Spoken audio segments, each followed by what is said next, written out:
Jesus Christ. In terms of global recognition across history, cultures, and religion, he is among a few of the most famous historical figures in the world, a superstar in many respects.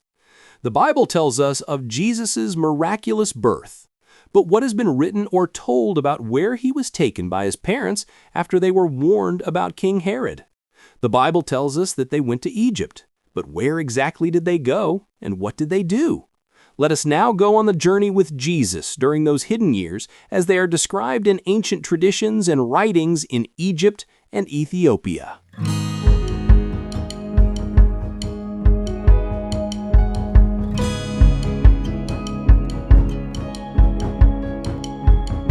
The hidden years of Jesus were comprised of that time after his birth, when his family fled Jerusalem, to when he was 12 years old, when he was found by his mother in the temple, astonishing the teachers there with his wisdom, and the nearly 2 decades between that event and his ministry, which began when he was 30 years old. Where was Jesus, and what did he do during those times?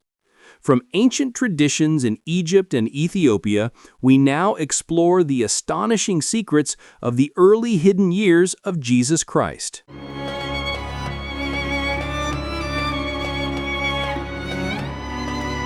In the Bible, shortly after the birth of Jesus, Mary and Joseph went to Egypt in order to escape King Herod's massacre of the infants in Bethlehem. This account is found only in the Gospel of Matthew. Matthew chapter 2, verses 13 through 15. After the visit of the Magi, wise men, an angel appeared to Joseph in a dream and warned him that Herod intended to kill the child. Joseph then took Mary and the infant Jesus by night and fled to Egypt. They stayed in Egypt until Herod died, after which an angel told Joseph it was safe to return. They eventually settled in Nazareth in Galilee.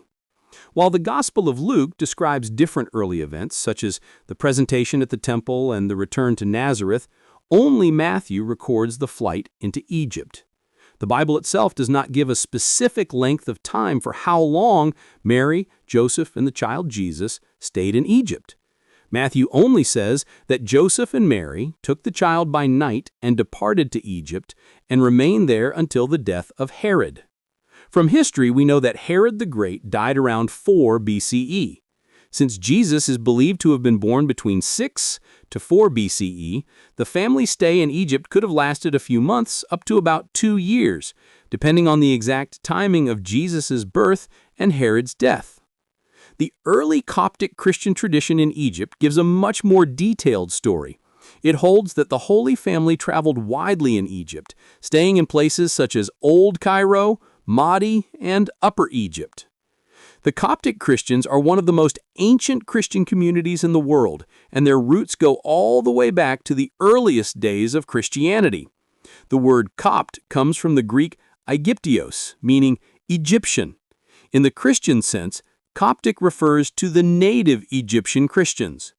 Tradition holds that St. Mark the Apostle, the same Mark who wrote the Gospel of Mark, traveled to Alexandria around 42 AD, where he preached and founded the Church of Egypt.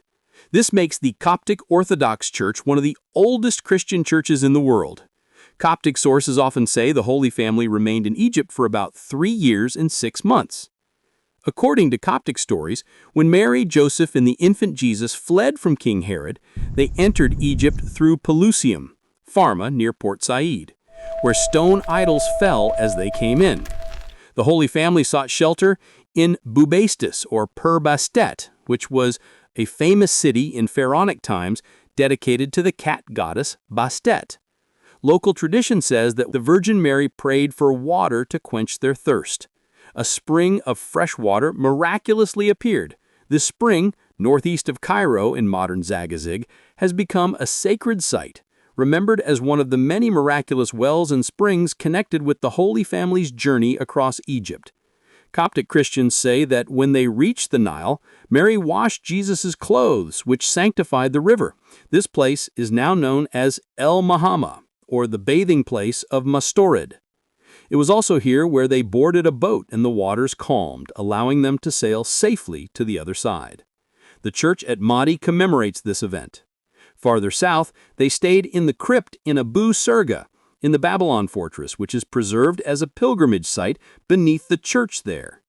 They then sought refuge at Wadi el-Natron in the barren desert, a place of solitude and safety from pursuit. Later in their journey in Upper Egypt, they made their longest stay of 6 months at now Mulharak Monastery, which is now considered the second Bethlehem.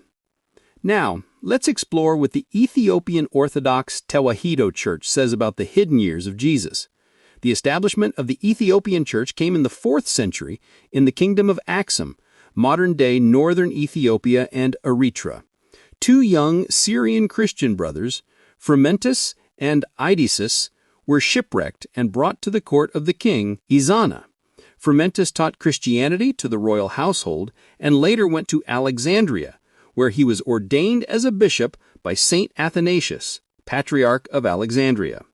When he returned, King Ezana converted and declared Christianity the state religion of Ethiopia around 330 to 340 A.D. The Ethiopian Church has one of the most expansive biblical canons in Christianity, with a total of 81 books. It includes texts not found in the Western canon, such as Enoch, Jubilees, and others. The account in Matthew, chapter 2, verses 13 through 15, about Mary, Joseph, and Jesus fleeing to Egypt is definitely there, as the canonical Gospels in the Ethiopian Bible include Matthew. The Ethiopian canon also preserves apocryphal texts and traditions that elaborate on Jesus' childhood in Egypt. Some of these stories describe miracles the child Jesus performed in Egypt. For example, while traveling through the desert, Mary became thirsty and hungry. Jesus commanded a palm tree to bend down so Mary could eat its fruit. Ethiopian infancy traditions, often blending with the infancy Gospel of Thomas, include the child Jesus healing sick children he encountered in Egypt, driving away serpents and wild beasts that threatened Mary, and in some accounts, his mere presence causing fields to grow and bloom where they stayed. Ethiopian Christians strongly venerate Al-Muharraq in Upper Egypt, with some Ethiopian sources corroborating the Coptic tradition that it was here the angel told Joseph that Herod had died, signaling that it was their time to return.